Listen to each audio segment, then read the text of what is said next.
tout le monde. En fait, ça me paraît mais tellement lunaire de revenir comme ça, je vous avoue, avec un coucou tout le monde, comment allez-vous? Alors que j'ai déserté la plateforme, ça fait quasiment 2 mois. Je me dis, c'est quand même fou de revenir avec un coucou tout le monde, mais est-ce que je vais le faire? Bah oui, je vais le faire du coup. Coucou tout le monde! En réalité, trêve de plaisanterie, je vous dois des explications, je dois expliquer un petit peu pourquoi j'ai déserté la plateforme depuis quasiment 2 mois, pourquoi je fais mon grand retour maintenant et qu'est-ce qui s'est passé.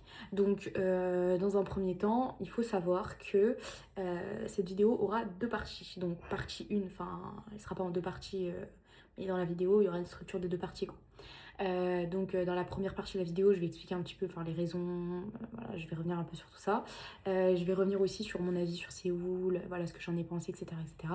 Et ensuite, dans la deuxième partie, je vais revenir plus sur mes objectifs de 2026, ce que je me suis fixé comme objectif, qu'est-ce que je suis devenue finalement un petit peu pendant tout ce temps. Et voilà quoi. On commence par quoi? On commence par qui? On commence par le début. Vous m'avez voilà, laissé à Séoul et donc depuis voilà, Séoul, qu'est-ce qui s'est passé? Donc on a terminé cette fameuse journée qui était incroyable à Séoul et le soir en fait on se posait la question de savoir enfin qu'est-ce qu'on fait? Qu'est-ce qu'on fait? Est-ce qu'on reste à Séoul ou est-ce qu'on se tenterait pas une prochaine destinée? Parce que globalement quitte à être en Asie pourquoi pas faire une autre destination, on n'est pas loin et on en a enfin, autant prendre un vol interne quoi et enfin faire un vol interne et aller dans une autre destination pas trop loin au lieu de enfin voilà quitte à avoir fait autant d'heures d'avion, en fait, pourquoi pas en profiter pour faire une double destination.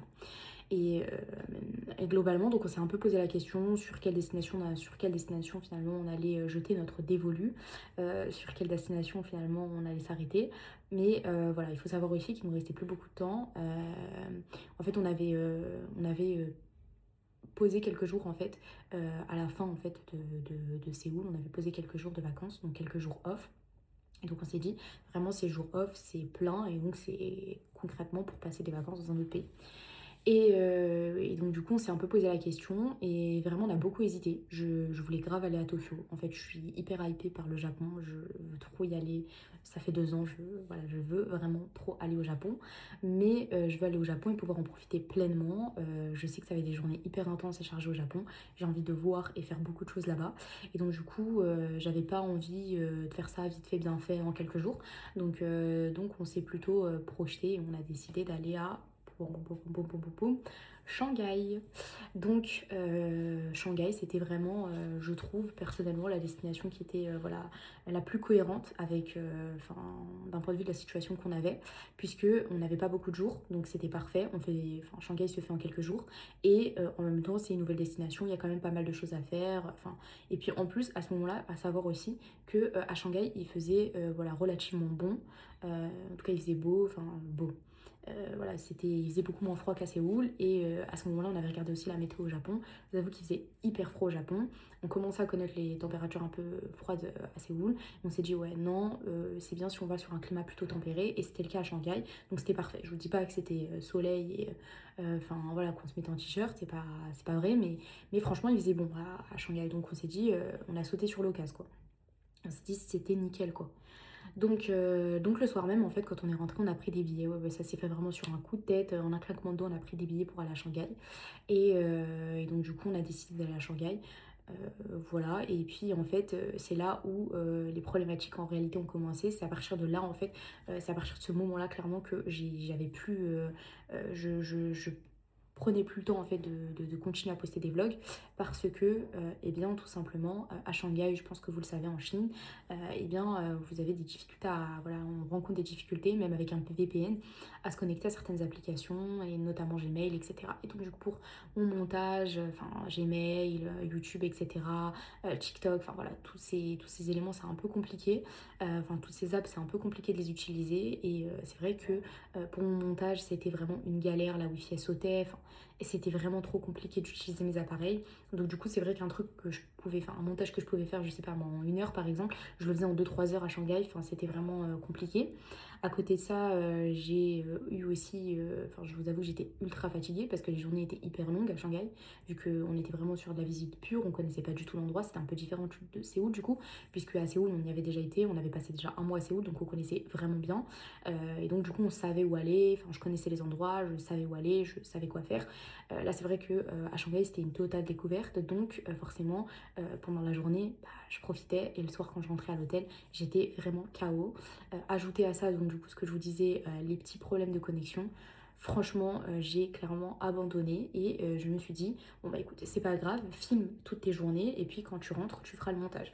Sauf que bon bah voilà, vous doutez bien que quand je suis rentrée avec le décalage horaire, la redescente et la fatigue, etc., etc., euh, bah, c'était quand même pareil, enfin j'ai pas réussi à reprendre un rythme, j'ai pas réussi en fait à faire mes montages et les journées sont passées, enfin je recule, enfin voilà, je procrastinais très clairement, je me disais tous les jours, bon bah je ferai le montage demain, je ferai le montage demain, et le problème c'est que demain c'est aujourd'hui, hein, c'est-à-dire que et bah j'ai pas fait le montage et donc du coup j'ai rencontré ma troisième problématique, à savoir je ne peux plus appeler ça des vlogmas puisque Noël est passé, puisque cette période est passée, donc je peux plus appeler ça vlogmas.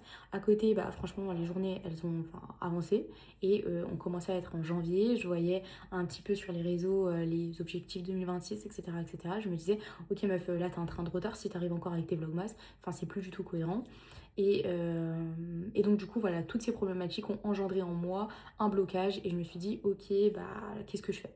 Qu'est-ce que je fais? Enfin, il n'y a plus du tout de cohérence et le fil en fait et la ligne conductrice que j'avais en tête, et bah, elle n'a pas été respectée et voilà, ça m'a très clairement bloqué, voire freiné, voire pire encore. Voilà, je me suis dit, enfin j'ai abandonné, je me suis dit, ok, bon bah je sais pas comment revenir, je sais pas quoi faire, bah je fais plus rien. Voilà, c'était un peu l'idée. Sauf que, aussi bizarre que cela puisse paraître, à côté de ça, je continuais à tourner des vidéos. Enfin, c'est quand même dingue, c'est que la demoiselle continuait quand même à tourner des vidéos. Et ah oui, un autre problème aussi qui a été rencontré, c'est que je filmais sur 2 appareils à Shanghai. Je filmais sur mon appareil et je filmais aussi sur le téléphone d'Elias. Et Elias a cassé son téléphone. Donc forcément, et bah, ajouté à tout ce petit disons, brouhaha de problèmes, eh bien c'est ajouté cette problématique. Le fait qu'Elias ait cassé son tel. Donc je me suis dit, bah écoute, voilà, encore un élément supplémentaire qui devient problématique et en fait qui finalement te freine. Donc du coup voilà, j'étais un peu autour de tout ça et je me suis dit, ok, bah laisse tomber. Sauf que, comme je vous l'ai dit, à côté de ça, je continue à tourner des vidéos concept. Enfin, vraiment, j'ai fait plein de vidéos. Et pour autant, plus je tournais de vidéos, plus je savais pas comment les amener, plus je savais pas comment revenir. Et plus ça me freinait et plus ça me bloquait. Et là, je me suis dit, bon, c'est bon, stop, faut arrêter. Au bout d'un moment, faut se recentrer. Et je pouvais revenir uniquement avec un face cam où je vous explique bah, tout ce qui s'est passé avant justement de revenir sur toutes mes vidéos. Donc là, l'idée, bah, c'est que globalement, je vais vous partager donc 2 vidéos en 2 parties. Partie 1, partie 2. Je le ferai pas par jour forcément parce que c'est incohérent. De mon week-end à Shanghai, enfin week-end, enfin quelques jours à Shanghai, pour que vous puissiez voir la ville, etc. Ne soyez pas choqués, donc voilà, si vous voyez des décorations Noël, etc. Enfin, comprenez que donc, du coup c'était pendant cette période-là. Donc forcément la ville elle était décorée, voilà, avec des décos de Noël. Voilà, elle était décorée finalement eh bien, en parallèle voilà, en cohérence avec les fêtes hein, enfin c'était la période des fêtes quoi. Et voilà, et ensuite je ramènerai donc enfin je ramènerai dit comme ça. Je montrerai mes prochaines vidéos et je les ferai pas apparaître sur ma chaîne. Pareil, disons de manière un petit peu finalement naturelle, pardon. Donc du coup voilà, je ferai arrêter mes vidéos de manière naturelle pour ce qui est donc de tout ce qui s'est passé. Donc je vous disais, donc après Séoul, je suis allée à Shanghai. Honnêtement, je peux pas faire de comparaison entre les 2 villes parce que bah, c'est une comparaison qui aurait pas lieu d'être parce que c'est vraiment 2 villes complètement différentes. Mais Séoul, si je dois donner mon avis, je sais pas comment vous expliquer ce qui s'est passé avec Séoul, mais Séoul, c'est vraiment une ville dans laquelle je me sens trop bien. Vraiment, je me sens trop bien à Séoul. Je sais pas comment vous expliquer, mais il y a un entre-deux qui est vraiment top. C'est une grosse ville, il y a beaucoup de choses à faire. Vraiment beaucoup, beaucoup, beaucoup de choses à faire. Pas mal d'activités, on s'ennuie jamais. Il y a des ouvertures de pop-up quasiment, je dirais, toutes les semaines. Ce qui fait que vraiment On peut pas s'ennuyer à Séoul, on découvre toujours quelque chose de nouveau. On rentre, enfin, je suis passée plus d'un milliard de fois devant une rue et c'était jamais la même quoi. Enfin, je veux dire, je suis passée devant plusieurs endroits et je les avais vus l'an dernier et c'était plus du tout pareil. J'avais l'impression que c'était deux endroits différents. Donc, c'est vous dire, honnêtement, Séoul, ça va vite, ça change vite et il y a beaucoup, beaucoup, beaucoup de choses à faire. Je trouve, personnellement, je sais que sur les réseaux sociaux, il y a beaucoup de monde qui dit que Séoul, nous, on le fait en deux trois jours, ou enfin, deux trois jours, j'exagère, mais en gros, en une semaine, on fait le tour. Bah ouais, si on fait un tour vraiment, je veux dire, si on va dans les endroits clés, mais après si vraiment on fait de la visite pure, je trouve qu'il y a quand même pas mal de choses à faire. Je trouve que c'est une ville vraiment qui propose plusieurs activités et moi j'adore. À côté de ça, c'est hyper calme. Donc en fait, il y a du monde pourtant, mais c'est très calme. Et donc du coup, je trouve qu'on ressent moins... Enfin, ça va beaucoup moins vite que... Bah, moi j'ai vécu à Paris, donc c'est vrai que ça va beaucoup moins vite et il y a moins ce stress et cette angoisse qu'on ressent à Paris. Enfin, c'est mon avis hein, personnel que je vous partage. Et donc du coup, ce qui fait que Séoul, là par exemple, j'y suis retournée encore donc une fois, enfin j'y étais déjà allée une fois un mois et là j'y suis retournée encore approximativement un mois pareil.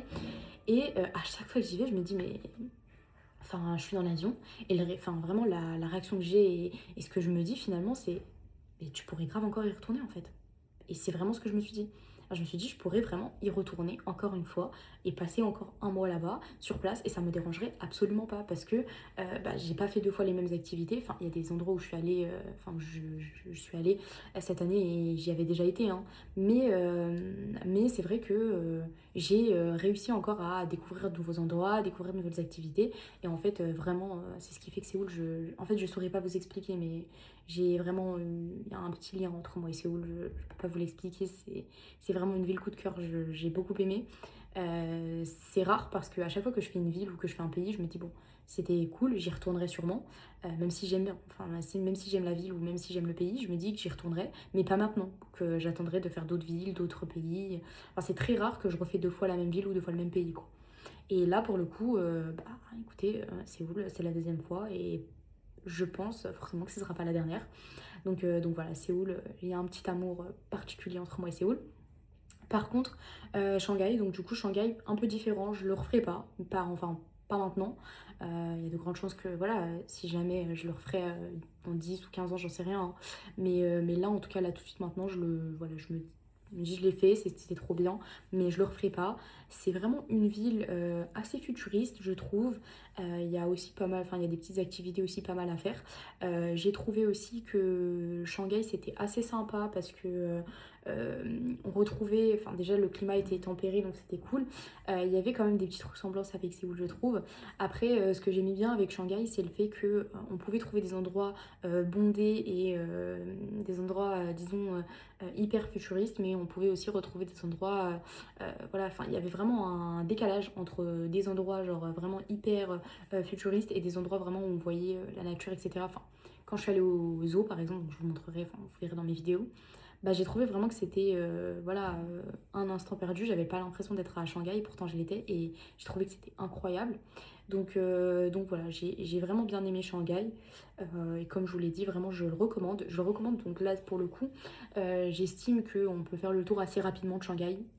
Disons que vraiment là pour le coup, une semaine c'est vraiment bien pour Shanghai, même un peu moins pour ceux qui décident d'y aller. Enfin, c'est une ville qu'on peut faire assez facilement en escale, je pense. Mais, euh, mais voilà, j'ai beaucoup aimé. Je pense qu'on fait vite le tour. En tout cas, en fait, on s'était pas rendu compte au début. Quand on arrivait à Shanghai, vous verrez, la première journée, on a tout fait. Enfin, la première journée, on a fait en tout cas les endroits incontournables. On n'a pas fait les activités, mais tous les endroits incontournables, on les a fait quoi, la même journée. Et on se rendait pas compte parce qu'en fait, on restait pas longtemps et donc on allait hyper vite. On voulait faire un maximum de choses en un minimum de temps. Et à la fin, quand le soir, on est rentré pour voilà, faire le planning des 12 journées, on s'est dit bah en fait on a tout fait. En gros, les autres jours, on va revenir sur les endroits qu'on a déjà fait. Et en fait, c'était assez marrant. Donc du coup, enfin, on s'est fait cette remarque et c'était drôle. Après, quand je vous dis qu'on a tout fait la même journée, enfin, on l'a fait de manière assez intense. Je vous avoue qu'après, quand on a refait les endroits, j'avais pas l'impression de les avoir déjà fait, hein. J'avais l'impression de les redécouvrir. Je rentrais dans une rue et c'est à la fin, une fois qu'on avait fait toute la rue, qu'on se disait ah mais en fait on l'a déjà fait, on est déjà passé là. Donc c'est pour ça que je vous dis voilà, prenez ce que je vous dis avec des grosses pincettes quoi. Mais honnêtement, voilà, ce sont deux villes que j'ai vraiment appréciées. Et voilà, ça me dérangerait pas en tout cas de refaire Shanghai, mais pas tout de suite, pas maintenant. Voilà. Parti pour la partie 2 de la vidéo. Parce que comme je vous ai dit, quand je suis rentrée, j'ai repris mes habitudes, donc rien de nouveau sous le soleil, vous n'avez rien raté à ce niveau-là.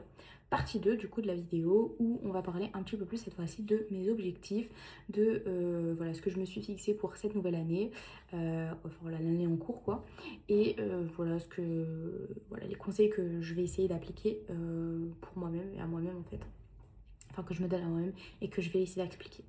Donc ce qu'il faut savoir c'est que, eh bien comme je l'ai dit, je suis une personne ultra rigide. Ça, enfin voilà, vous l'aurez compris, c'est ce qui m'a du coup bloqué, c'est que je suis assez rigide.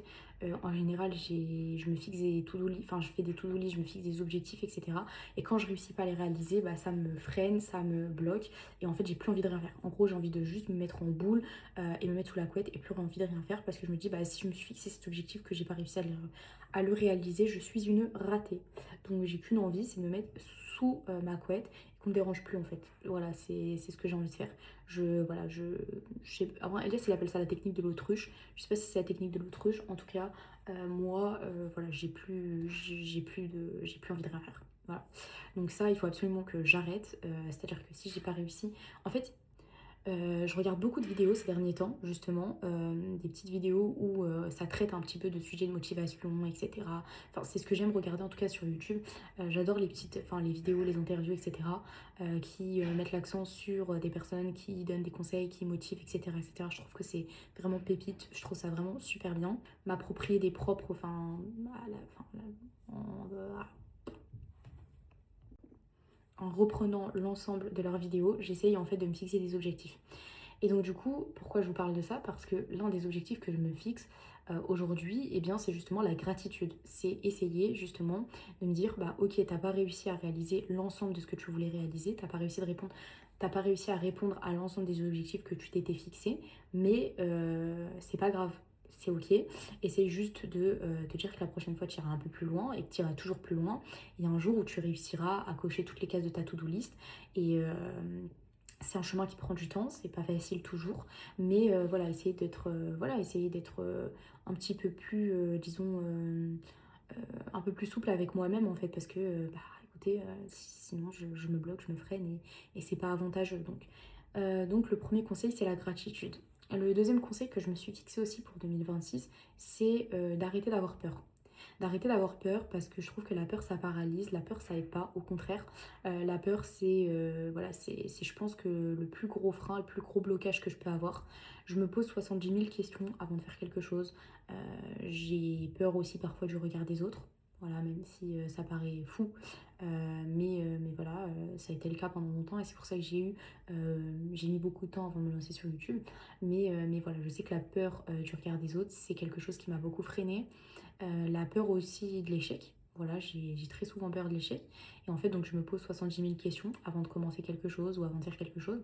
Et voilà, je sais que c'est pas pareil qu'il faut que j'évolue là-dessus. Les autres, bah, ça me regarde pas en réalité la manière dont ils pensent. Et en tout cas, ça devrait pas m'affecter ou je devrais même pas y penser. Euh, et pour ce qui est aussi de l'échec, bah, globalement, le regret, en fait, je me rends compte avec du recul que le regret, c'est bien, enfin c'est un sentiment bien plus amer que l'échec parce que le regret c'est enfin ça te prend pendant une longue période et tu dis si j'avais su ou j'aurais dû alors que l'échec bah c'est tu l'as fait mais voilà ça s'est pas concrétisé comme tu le voulais. Enfin et puis aussi il faut savoir que l'échec bah, c'est quand même quelque chose qui est personnel et bon on va pas rentrer dans des trucs trop philosophique, mais voilà quoi. Il faut savoir aussi que je pense prendre beaucoup de recul sur tout ça et je pense que la peur, en tout cas moi dans mon cas, elle me paralyse bien plus qu'elle m'aide. Donc il faut aussi que je raye la peur de ma vie. Donc gratitude, peur, c'est les deux conseils que je me suis fixés. Pareil, faire preuve de peut-être, donc du coup ce que je vous disais, de moins de rigidité envers ma personne, d'être un peu moins perfectionniste et d'essayer aussi d'éviter d'en attendre trop de moi-même parce que voilà, les attentes sont trop élevées et quand je réussis pas, enfin voilà, c'est ce que je vous disais, donc faire preuve de gratitude aussi, enfin ça va un peu, ça se combine un peu ensemble les deux. Voilà un petit peu, c'est globalement les objectifs que je me suis fixés. Après, voilà, arrêter de me prendre la tête. oui, voilà. Je pense qu'il faut que je change un petit peu mon mindset en fait à ce niveau-là. Être un peu plus one life aussi. C'est vrai que je réfléchis tellement que j'ai un peu perdu mon insouciance de quand j'étais un peu plus jeune. Même si je suis pas très vieille, mais voilà. C'est honnêtement, je me mets pas trop la pression, donc je me mets vraiment pas la pression, c'est ce que je vous dis. Disons que je vais essayer quand même de respecter une deadline, une date, voilà, à laquelle je vous donne rendez-vous. Donc disons que les dimanches, d'accord, à 20 h, je pense que ce sera la date, la deadline à laquelle je me fixerai pour vous partager des vidéos. Donc dimanche 20 h, je pense que c'est un bon créneau, c'est sympa, ça me laisse la semaine pour préparer ma vidéo, pour la monter et pas d'excuses. Si dimanche c'est pas, enfin si c'est pas ready pour dimanche, j'ai plus d'excuses parce que bah, je prendrai mon samedi pour monter cette vidéo ou le dimanche matin en fait, enfin ou la période, enfin ou la journée du dimanche quoi. Mais globalement voilà ce que je vous propose, c'est qu'on se retrouve tous les dimanches à 20 h. Il se peut aussi que je fasse plus de vidéos et donc à ce moment-là, bah, on se retrouvera un peu plus souvent que seulement le dimanche à 20 h. On se donnera rendez-vous plus souvent et c'est top. Voilà, enfin voilà, c'est tout. Donc je me mets pas la pression. Voilà.